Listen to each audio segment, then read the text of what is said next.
So it's going to create some problems for our kids. I think for me, like when I'm working with a family, when there are any feeding issues, I always, before I try even to figure out what's happening, I always kind of ask it's always really good to hear what the family thinks the problem is.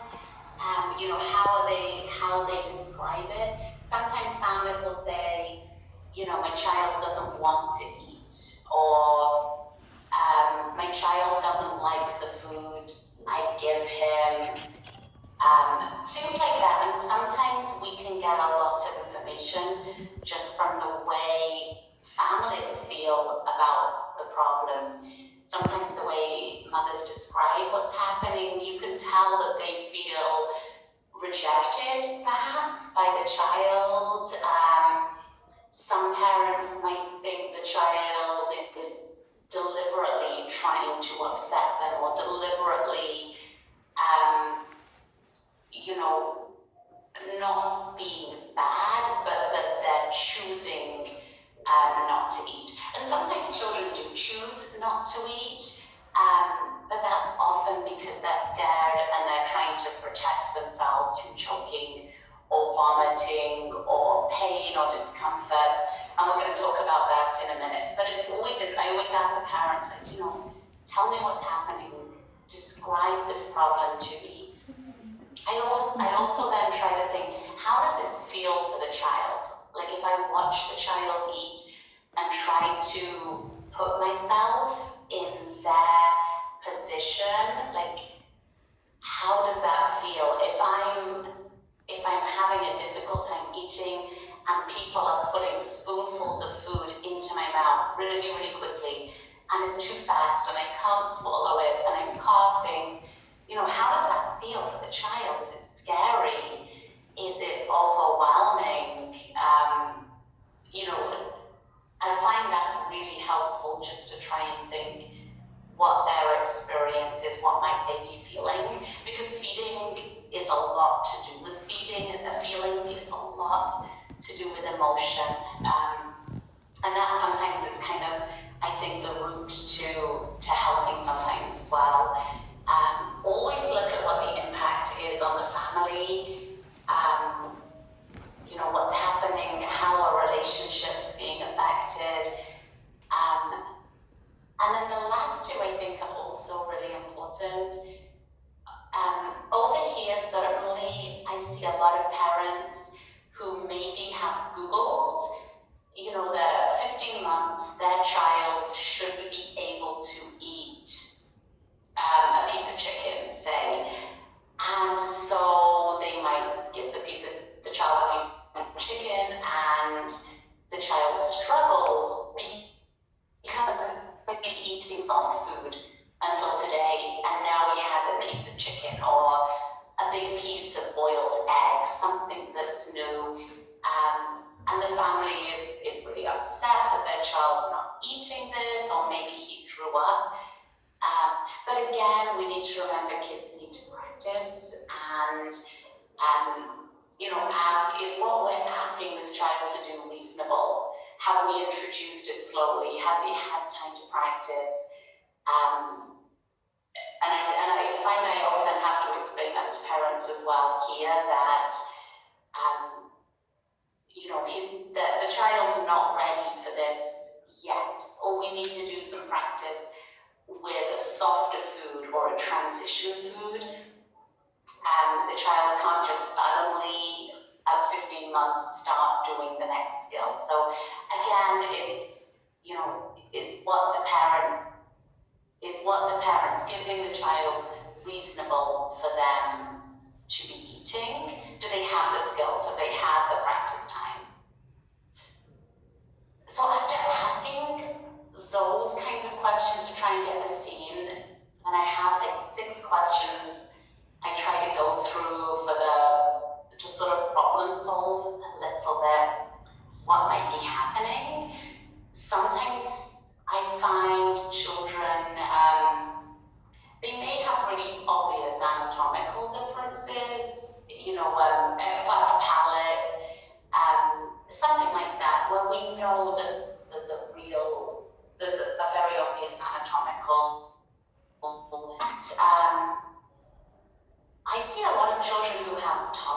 eyes, where the bottom of the tongue is attached to the bottom of the mouth, and so they don't have full tongue mobility.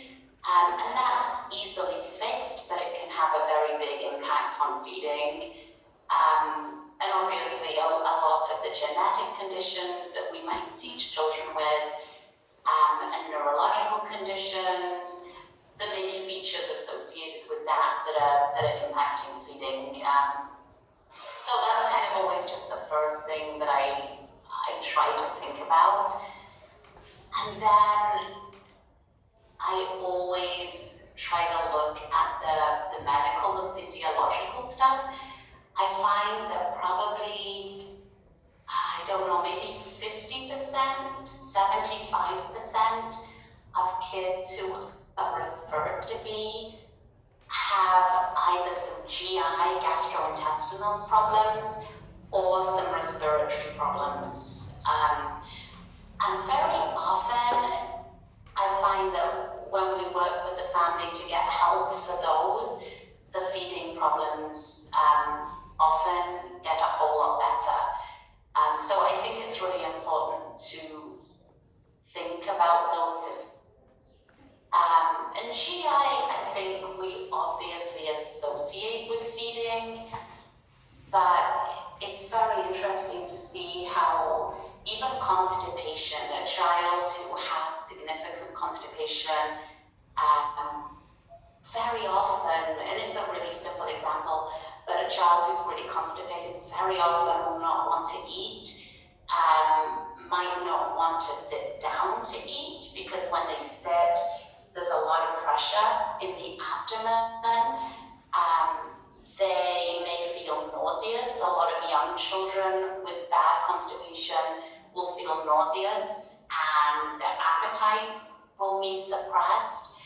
And if constipation is really bad, for example, it can actually back up right through the intestines, almost back up to the stomach, and that can cause vomiting because the food in the stomach just has nowhere to go if everything is backed up. So gastrointestinal issues, I find very often have a big impact, and we'll look at those in just a minute. But this bit here, and again, we're about to talk about that with aspiration, but the GI and the respiratory systems kind of really connect around aspiration, because obviously when a child is aspirating, and that means that food or liquid is going into the lungs and irritating the lungs, when that happens, the child has breathing issues. So what starts out as kind of a swallowing GI issue actually can become a respiratory issue, and that can make feeding worse. So the two systems really overlap there with aspiration. For me, respiratory and gastrointestinal systems are the main ones that I see impacting feeding for the children I work with. And both of those, one or the other or both, can cause a lot of pain, a lot of discomfort, and a lot of fatigue. And whenever we have pain, discomfort, fatigue, we're going to see children who, over here, who refuse to eat, who avoid eating, or who are just really inefficient eaters, either because they're getting too tired, or they're just kind of constantly interrupting feeding to try and wiggle or relieve discomfort or pain. So yeah, I always, as the second question, I'm always thinking, I try to watch how children are breathing, to see if they're struggling. I look at the position they're in, and see how that's impacting feeding. And I'll always ask family about how they poop, if they have a history of constipation, a history of reflux, which we'll talk about in a minute, because again, those can really, really affect feeding. And GI system, obviously, constipation, reflux. Some kids have food intolerances or allergies, which can make them much more likely to throw up. And once children start to throw up, number one, even if, let me find the next slide here, reflux or throwing up. So up here, this is what happens with reflux. The stomach contents come back up the esophagus into the pharynx. Even if the stomach contents back up to here and don't go further, if they stop here, the child can still feel a lot of pain and a lot of discomfort, a really strong burning feeling. And that can make kids not want to eat, right? That can really be uncomfortable for kids. They don't understand it, they stop eating. What can also happen is we can have stomach contents come up here and then go down into the lungs. And now we've got stomach acid in the lungs. And this is really common for children with motor delays. Once that food gets into once stomach contents get into the lungs, you've got the pain all through here from the acid, but now your lungs are inflamed and irritated, breathing gets really difficult, and again, the child is just not going to want to eat, right? As their lungs are irritated, it's harder to breathe, they get more tired, and when they're more tired, they have less energy for eating. So reflux is a really big problem. Most kids outgrow it by 6 months to 1 year of age, in my experience. Once they become upright and they're walking around, things just seem to get better for typical children, but often children with delays, just because their motor systems are different, their tone is different, especially with tone actually, because the tone of the muscles in the intestines and the postural muscles that keep you upright, those muscles can be either very low tone or high tone. So that can really have an effect on how your abdomen is kind of stabilized, and that can really affect reflux. So autism, we see a lot in children with cerebral palsy, reflux, we see a lot in children with cerebral palsy and autism. Constipation can make it a lot worse. Something's driving past, it's really loud.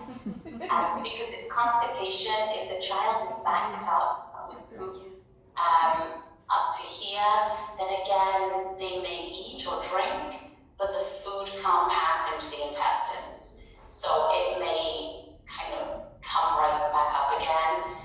And then, as we know, if food does go down into the lungs, if the child isn't always coughing or making a sound or choking, it may be silent, and they may just slowly get more and more food in their lungs, but we might not necessarily know.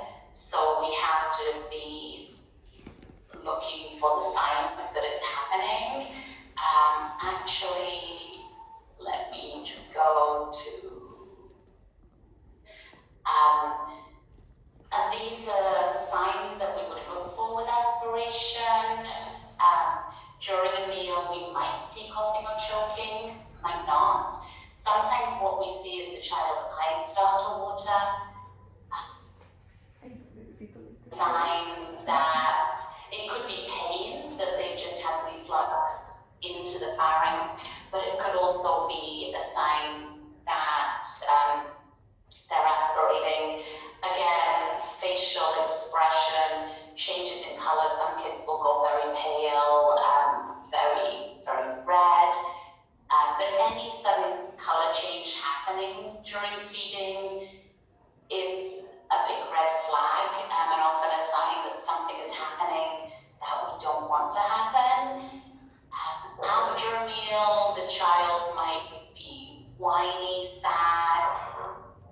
When they talk, their voice may sound kind of gurgly or wet.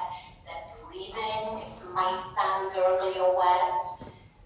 And sometimes we can actually see that kids are kind of breathing fast, more effort to breathe.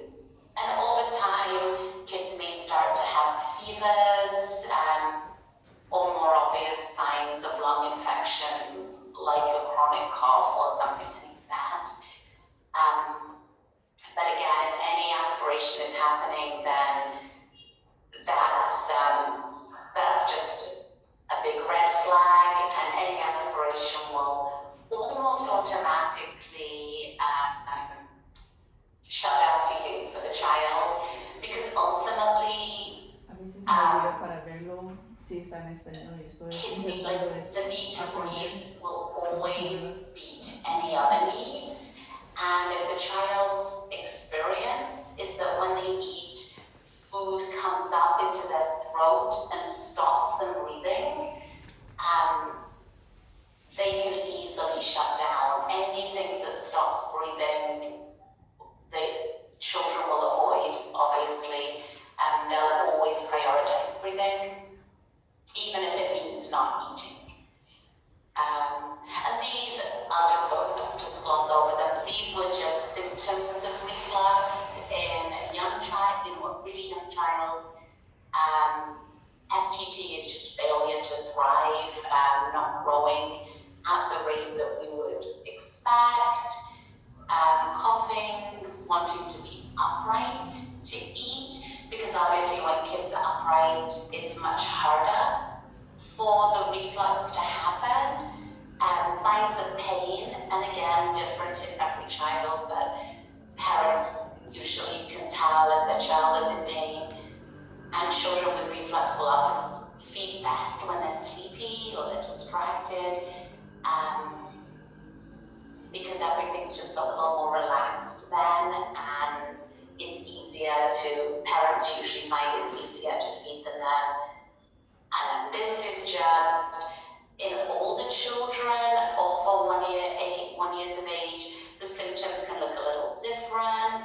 I find that often when kids just want to walk all the time and eat and don't want to sit down, sometimes it's constipation, but often we find those children have some reflux. And they just want to be upright when they sit down and bend their legs. It can sort of push the food back up. So they like to be upright, and then gravity kind of can take the food down into the stomach. Ear infections, runny nose. We don't usually see these as much in babies with reflux, but definitely sort of over a year old. Kids will often avoid any food with spice at this time. And it's tricky because at this age, a lot of kids are very picky anyway. But they may kids are really smart, and if a food's going to make them vomit, they usually know what those foods are and they will avoid them. Very often kids will kind of arch their backs or stretch their necks. They're trying to avoid being flexed, because flexion puts pressure on the abdomen and can cause the food to come out again. So often kids will be trying to lean backwards or stretch their neck or climb out of their chair and stand, anything to avoid sitting down. Hiccups we often see as well.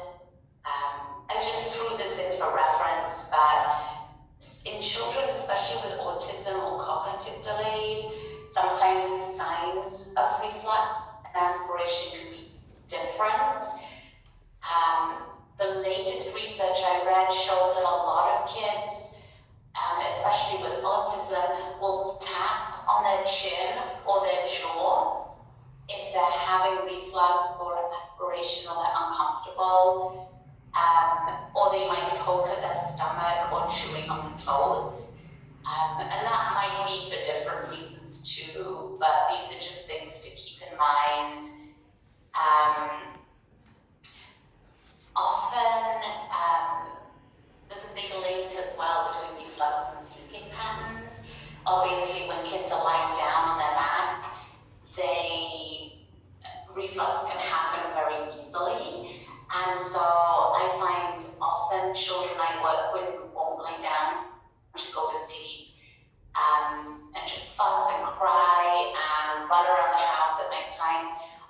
we find that they have some reflux, and that if we feed them and then give them a few hours for the food to go through, then they sleep just fine, because when they lie down, they don't have food in their stomach that is coming up. And certainly I find for older children, sleeping on their stomach, it's much harder for the food because of the way the esophagus and the windpipe are located. If a child is on their stomach, it's much harder for food to come up and go into the windpipe, because it would kind of have to go up against gravity and then come down again. So for children over 1 year of age, we often recommend having the child sleep on the stomach or on, raise the end of the mattress a little bit to make the head higher than the stomach, and that can really help. Some children will eat to try and relieve pain from reflux. They'll keep putting food in. No symptom, but I've definitely seen it. And again, children who will like bang their head or bang their jaw or their neck or their chest after eating, very often it seems that they're having some pain after eating, and they're trying to kind of stop that pain or mask it. And Sandifer syndrome is just something we sometimes see where kids are kind of, they're stretching and arching their head and their neck, just sort of trying to get the food to go back down. I don't see that very often, but I just thought I would put it in. And then I promise we're nearly done with reflux, but for any sort of vomiting symptoms, it is a huge problem with a lot of the kids we see, that they can't keep foods down. So these were just some ideas as to how to minimize it. If you're working with a child who's vomiting a lot, avoid having the child, this is just a little skeleton, but you can see kind of when the child is hunched over, there's just not a lot of room here for the stomach.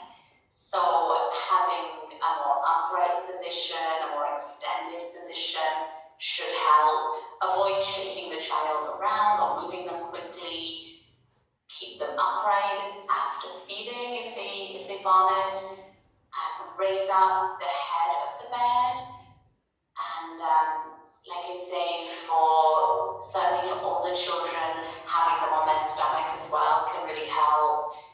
Changing diapers when they're on the side can stop throwing up as well, instead of putting kids on their back.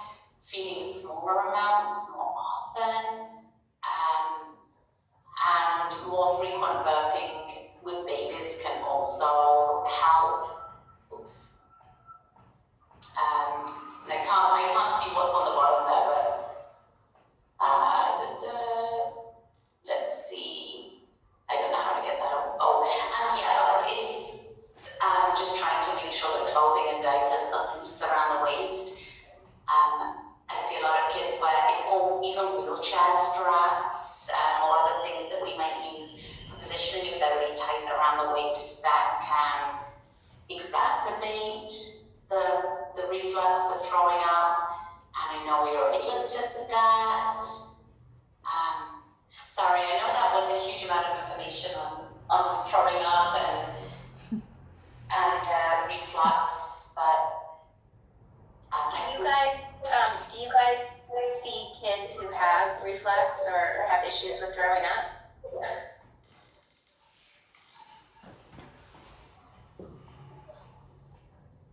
Yes, I have one. She has cerebral palsy, so we are working in.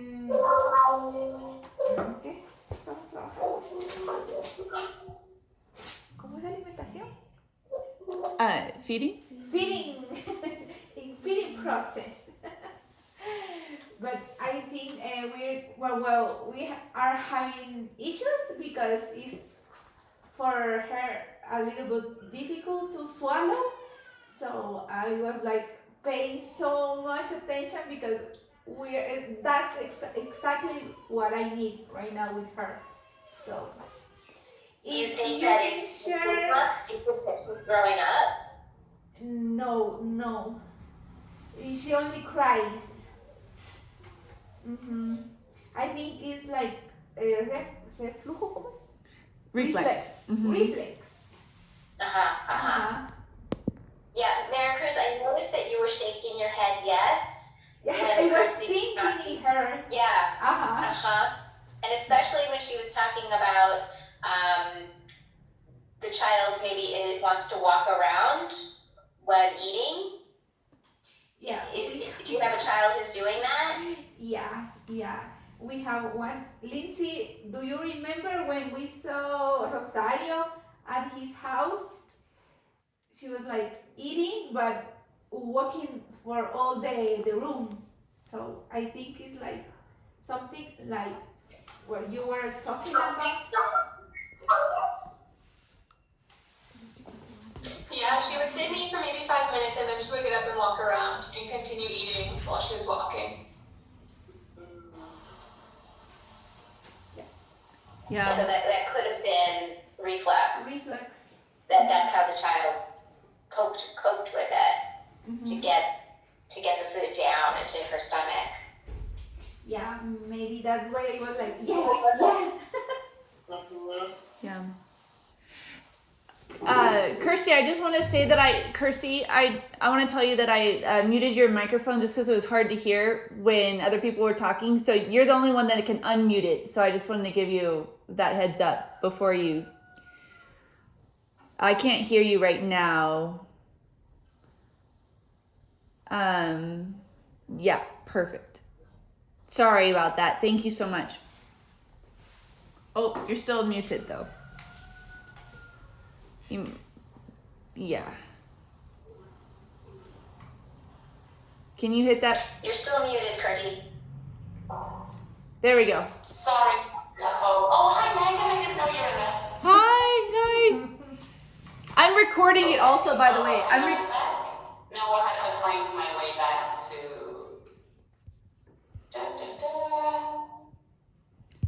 I also want you guys to know. I know it. It must be so weird to just be speaking out into the abyss. I also wanted you that I am recording. Can you hear me? Sorry. Good. I know it's so much information, and I think the respiratory and the digestive part is so huge. And when I was starting to work with kids with feeding stuff, no one really told me that. Like, they gave me lots of tricks to wake up the mouth and teach the tongue movements and all of the oral motor stuff and the sensory stuff, but no one told me about these things, and then I just decided that they were really important. So that's why I get stuck on this. All right, should I keep going? Ya todos entienden lo que están diciendo. Realmente, y yo estoy grabando ahorita. Esto es un tema nuevo para mí. Es un tema nuevo para mí. With cerebral palsy, they sit like this, right? Like, and we're going to talk about positioning in a minute, but a lot of our kids sit like this, and so you think their little stomachs are in here, but they're so compressed.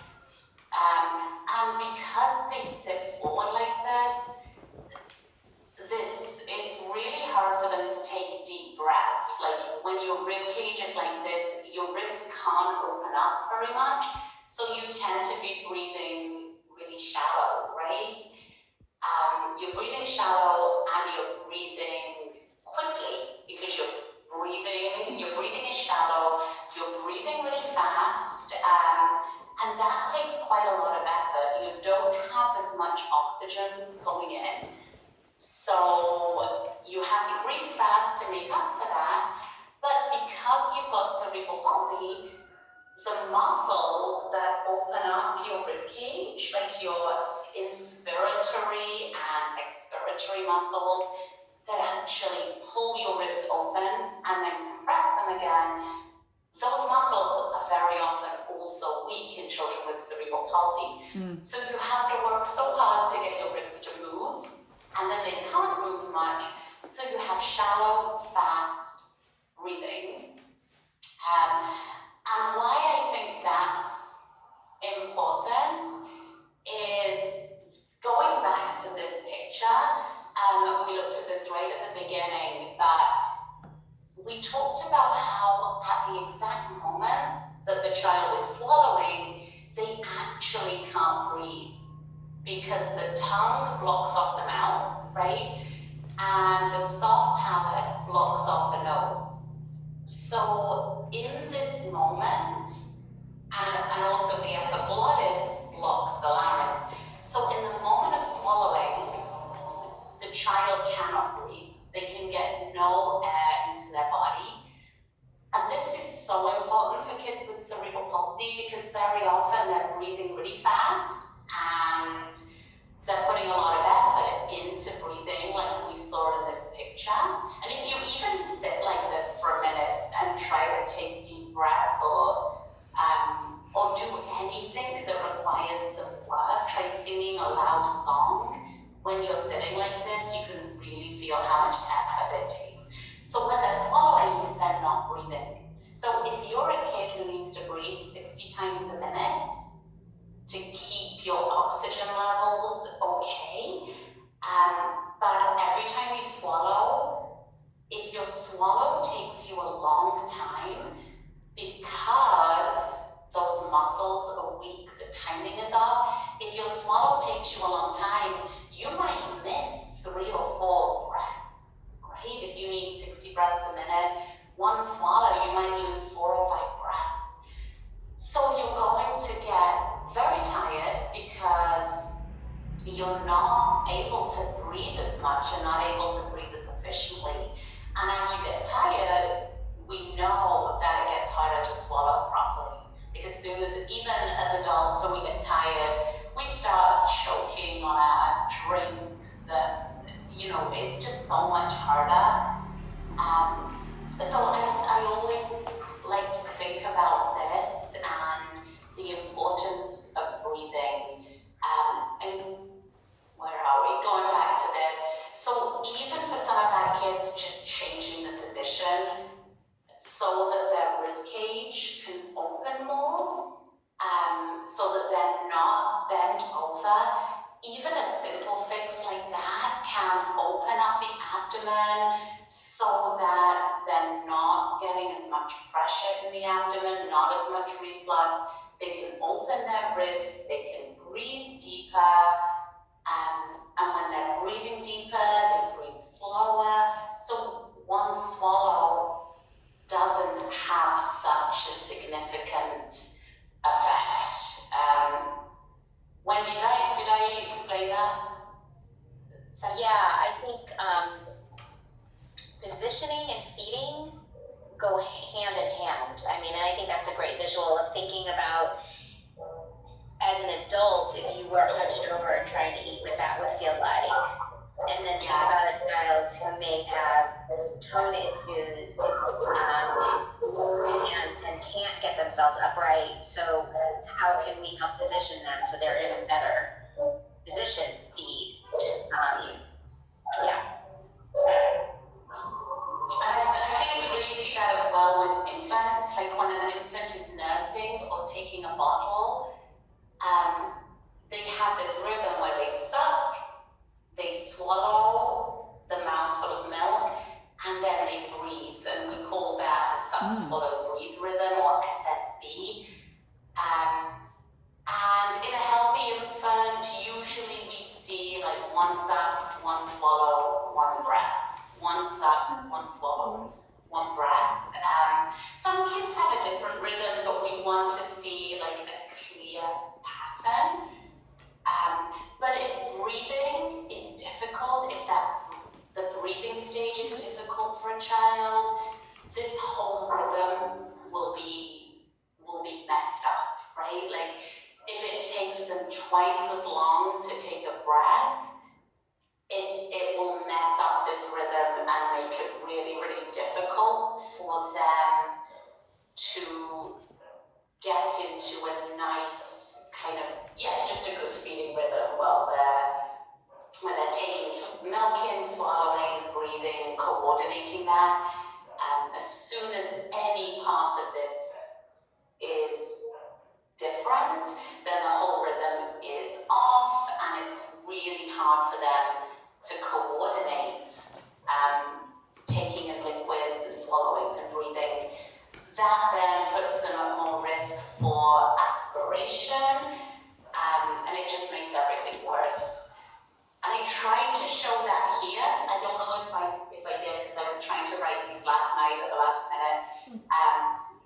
But when we've got breathing problems, and it might be due to cerebral palsy, it might be because of positioning, it might be just because of general malnourishment, it might be because of a genetic condition, a chronic condition such as pneumonia. But when we've got breathing problems, the child has low energy, the child is scared. If you think about not being able to breathe, even a baby, a young child, they're going to feel the same fear that we would feel as adults, right? They're going to be scared, they're not going to have enough energy, they're going to try to breathe faster. Sometimes kids will try and get into a position where they feel they can breathe a little better. When they do those things, what we often see, it's so noisy. We can hear you, it's okay. It's like an evangelist outside having a little pass, hang on. But because of these things, what we find then is the child takes a long time to eat. They avoid eating because they know they can't breathe when they eat. They're going to struggle to coordinate that rhythm if they're a baby. They're going to get really tired. All of those things mean that the child is more likely to aspirate, to have trouble swallowing, to get food in the lungs. That then gives them more breathing problems. And the cycle just kind of continues here. And so what we might see on the outside is just a child who looks like they don't want to eat, right? That might be a child where they don't seem interested in food, they turn away from food, they're just not seeming interested. But all of this could be going on, right? Now we're doing construction outside here.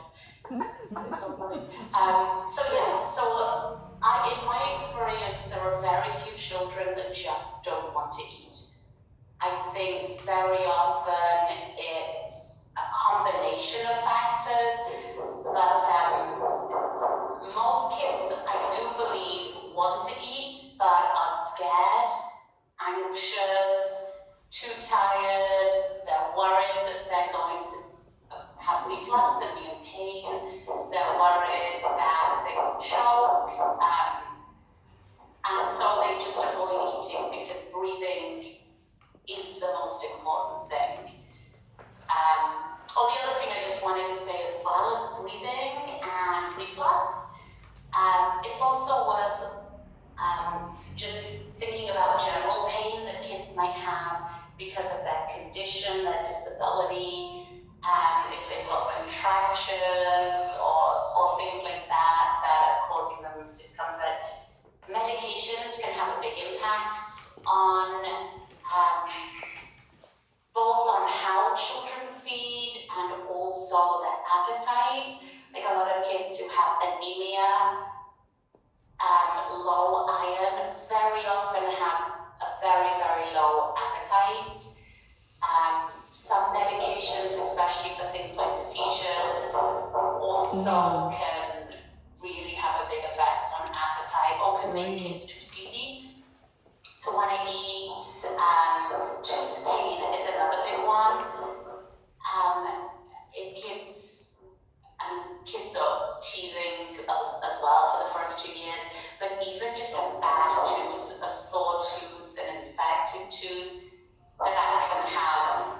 Eso es muy común acá. And a lot of the Muy kids común with acá. disabilities often have either like different dental structures, teeth that are arranged a little differently maybe, or and because of a lot of different reasons may not have, are more vulnerable to cavities and things like that. And sleep patterns as well is a big one. I think what I was reading last week, they were saying that children with cerebral palsy in particular, I think 87% of children with cerebral palsy have really, really poor sleep patterns, just because of reflux and the pain of being in one position for a long amount of time. And can you hear me okay over the mic? We can hear you, Kirsty. You are being such a trooper. It's a lot going on here. So that for me is a big thing to look at. The respiratory stuff and the GI stuff, and just watching for that, asking questions for parents.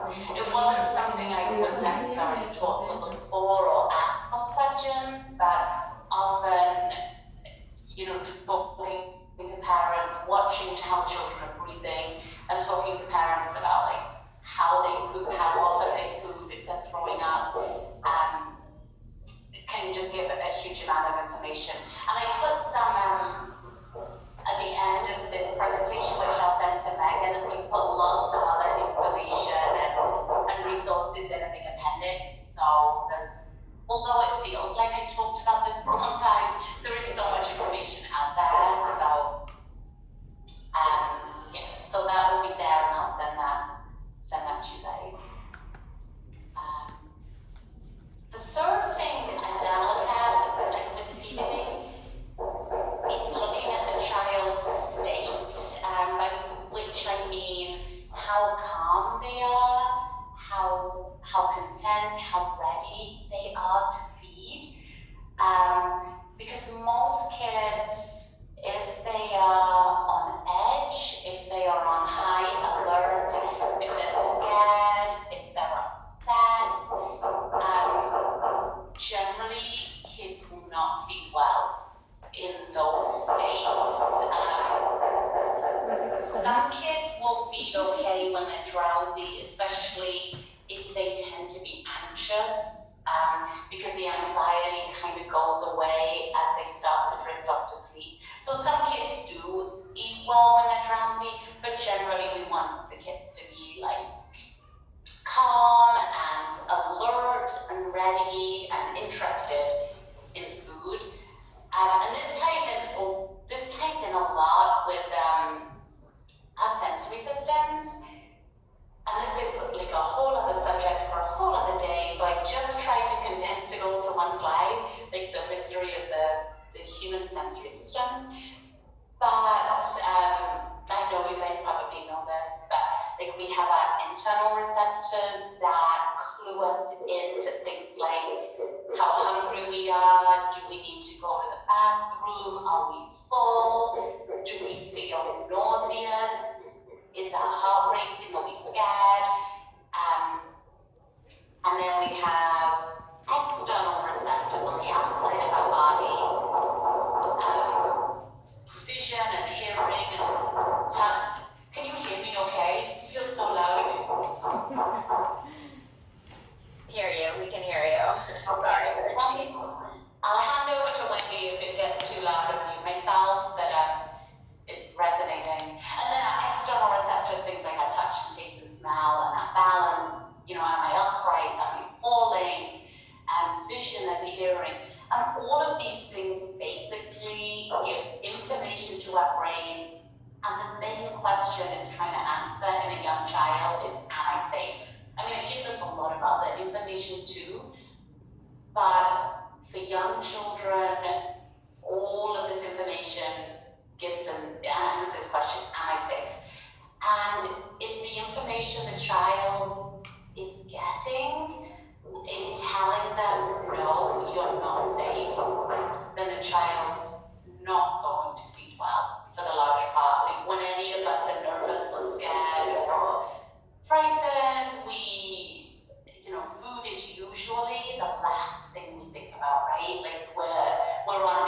we're watching everything, we're listening to everything, but we're not thinking about food usually.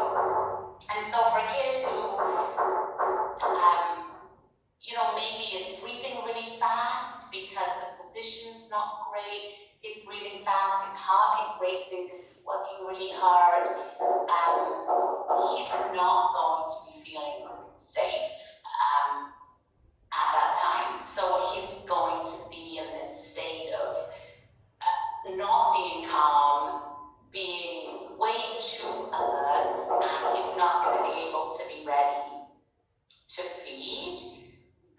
So a child that's feeling scared or unsafe, generally they will find it hard to be calm enough to eat. They're going to find it hard they're going to be listening to everything, watching everything. So they're going to find it really hard to focus on the person feeding them. Or they may just kind of dissociate and tune out and not respond to anything. But neither of those conditions aren't great for feeding, right? A child that's super vigilant and watchful and high alert, or a child who is tuned out and not responding to anything, who's shut down, those aren't great states for feeding. A child might also have difficulty knowing when he's full or he's hungry, because when your stomach feels nervous or you feel kind of panicky, it's really hard to tell what's panicky, what's hunger, what's fullness. All of those messages get mixed up. And generally, kids who are feeling a little panicky or anxious about feeding or about other things, they will pay attention to the environment, looking for clues to see, what's happening. Am I safe? Am I not safe? And they won't be as tuned in to the caregiver. We can go past that one, I think. So looking at sensory processing, which of course we do all the time. For everything we do, we're processing sensory information, but for feeding, it's so important.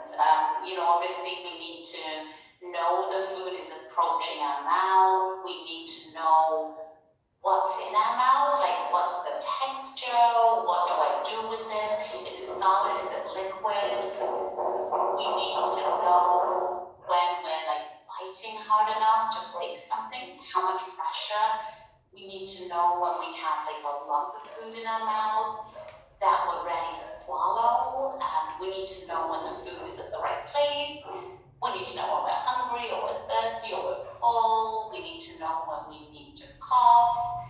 And when a child's sensory processing system is not working properly, all of these things get really, really difficult. So sensory processing is a huge, huge part of feeding. It's essential to every part of it. Even, seeing your mother coming with the food, smelling the food and knowing what that is, feeling the food in your mouth and knowing how to find it with your tongue, and it's all sensory and motor, but the sensory part is really, really important. So again, if sensory systems aren't working well, all of these things become really, really difficult. It's really hard for kids to process food in their mouth because they can't feel it. I was working with a little boy last week, and his mom was giving him little round pieces of food because that's what the book said to do, and he just kept choking and choking and choking. So then we took the round pieces of food and we made them into cubes, little squares, and because the squares had edges and corners, he could feel them in his mouth, and he ate them beautifully. He could chew them and swallow them just fine. But the round food, the little balls, it didn't have enough sensory input for him, and so he couldn't feel it. So I think the sensory processing part is like so important for eating. And when it works well, we don't think too much about it. But when it's oversensitive, meaning that we get too many messages from our sensory system, or they're giving us, they're overreacting to things, that's really tricky. What we often see then is that kids can't tolerate the feeling of certain textures. For them, it feels so strange and so uncomfortable, and they just can't do it, They might not be able to tolerate the spoon going into their mouth. That for them may feel like, I don't know what it would feel like, but it might feel like just a huge cold lump of metal or wood, or the feeling might just be overwhelming for them, even though for us, it's just a spoon. But for a child whose sensory systems are oversensitive, it can feel really different.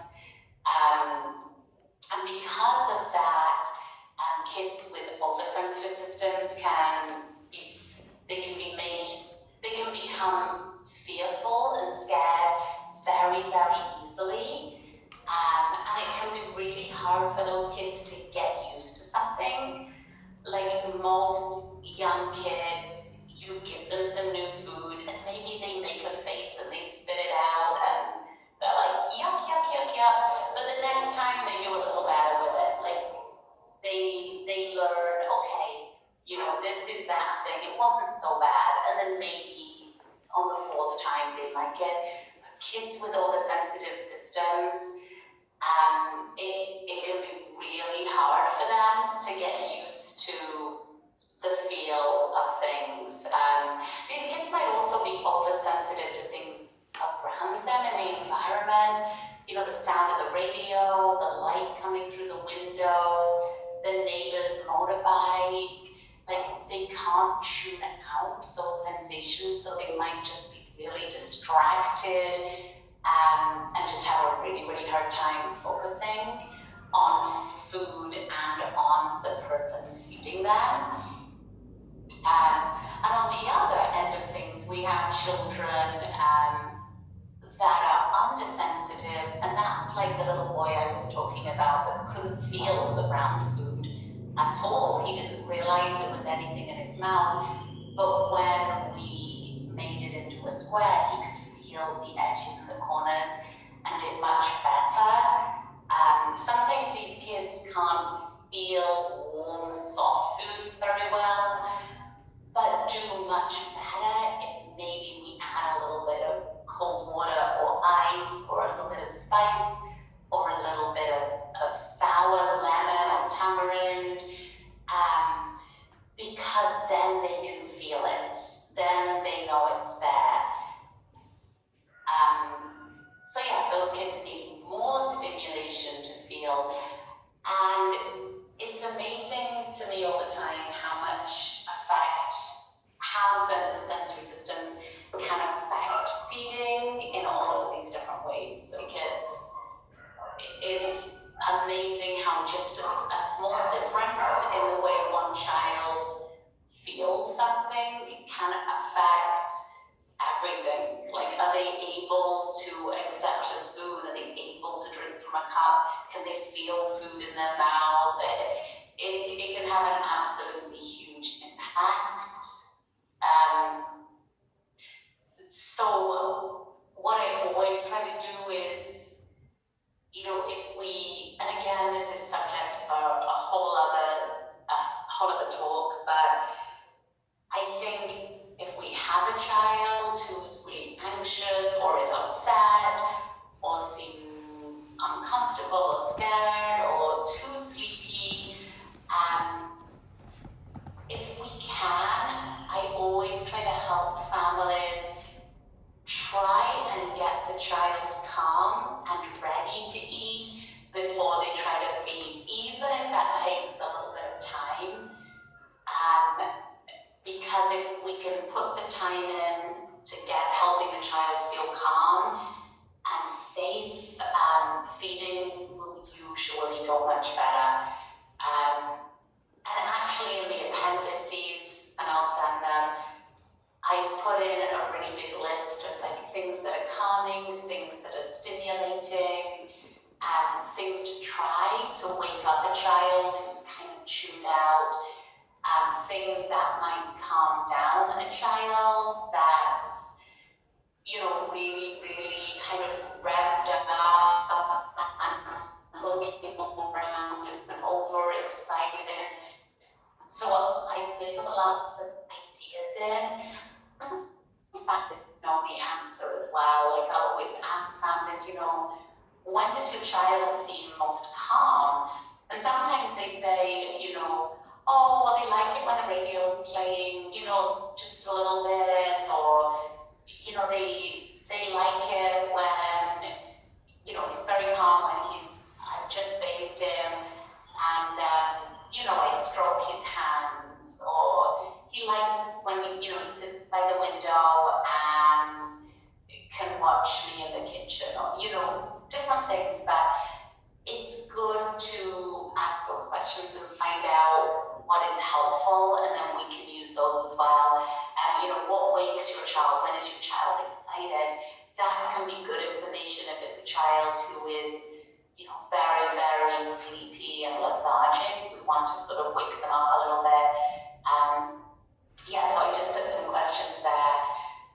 At the bottom in red, I just wrote, sometimes a child will look really sleepy, but they might actually just be so overwhelmed that they just shut down, which is a very different thing to just being sleepy. And so a child who is shut down because they are overwhelmed or they just had a lot of fear, those kids, obviously, we don't want to try to wake up with some stimulation.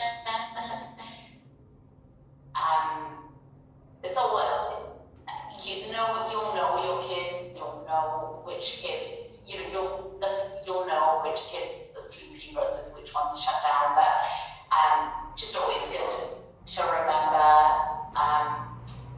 I've just seen it a couple of times and I've done it myself, where a child I thought was just sleepy, and I've tried to kind of wake them up, and I've really just kind of pushed them into not a great place, because I didn't know the child and I hadn't asked the questions, and I just assumed that they were sleepy and needed to wake up, but they really were just in self-defense. They had just shut down to try and block everything out. So just something to bear in mind. So yeah, the sensory stuff, I think we could talk about for hours and hours and hours. And like I say, I think it's something I would love to chat about another time. But I just wanted to kind of briefly talk about how it affects feeding in terms of the child's ability to take in food, to feel food, to process food safely. And safety, I think, is a big thing with feeding. Some of the kids, as we were talking about, there are kids who are less sensitive to sensory input, who don't feel it as much. And often those kids will put lots of food in their mouth and not feel that it's still there, so they might be keeping it in their cheeks. Cuando ella está comiendo, lady. We don't realize that they haven't swallowed it, and maybe put that child down for a nap, or they go running around and some of the food can come out of their cheeks and then they can choke or run into trouble. So I think safety obviously is a huge thing when we're looking at feeding and swallowing.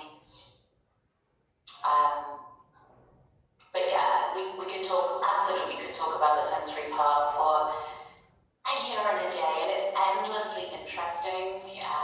But I think just even being aware that it's of the impact that it can have.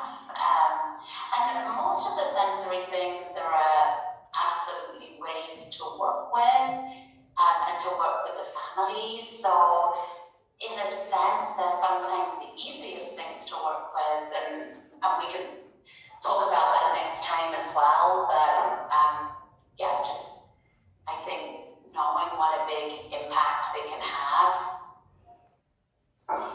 Oh gosh, I realized that it's nearly 3 o'clock. I'm so sorry I talked and talked.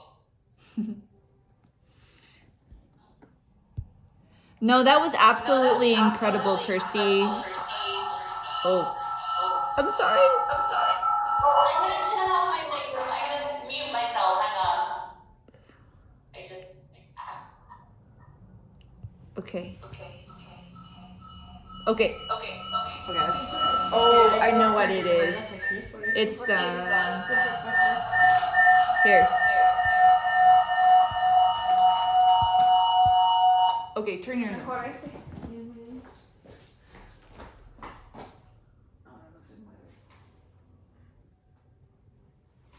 Mejor?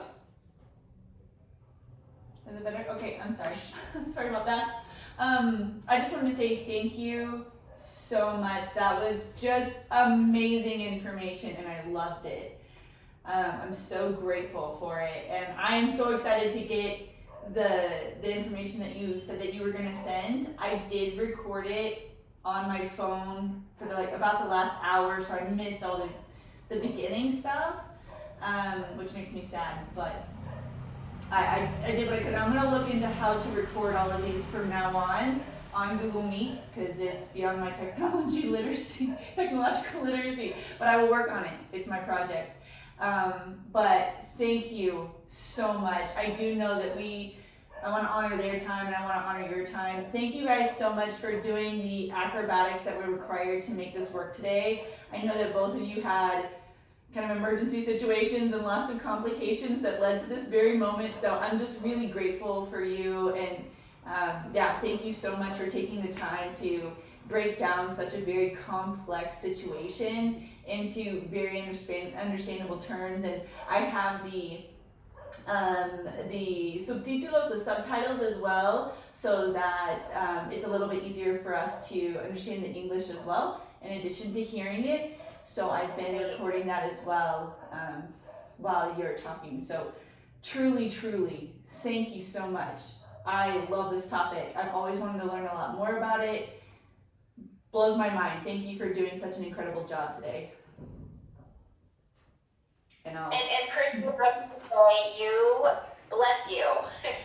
What you just did, it's amazing. You figured out how to get Wi-Fi, and you talked about, when you talked about sensory, being able to filter out all the outside sensory input that the child may be getting so that the child can focus on feeding. And while you were talking about that, I was thinking about you and the fact that you had so much auditory sensory information coming your way, and you kept on focus, so well done. ¿Ustedes quieren compartir algo Well, también? I'll say goodbye, and yeah, we have so much more, so another time we'll do the next bit, and I'm sorry it took so long, but there was so much for that part, so, okay. All right, I'll say goodbye. Thank you for everything. Thank you so much, Kirsty. Now you can enjoy the beach. And we're gonna go and have a cold beer and go to the beach. I do just want to clarify real quick. So next month will be attachment, or do you want to finish or continue the feeding conversation? Or because I think we had planned for attachment next month, if you guys feel up for that, but we can also continue this incredible topic of the sensory impact of feeding and all of those things. I just wanted to touch base. It might be good to do in just one more time maybe to keep the momentum, but it's up to, I have everything prepared for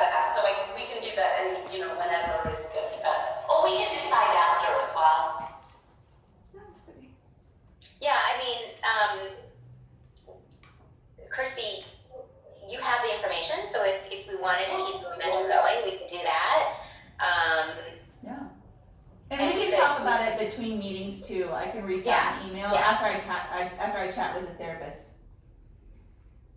Yeah. Sure. Thank you guys so much. And just to let everyone know, I mean, if you have questions, because I know this was a lot of information, so if you have specific questions about cases, about families that you're seeing, you can email Kirsty or I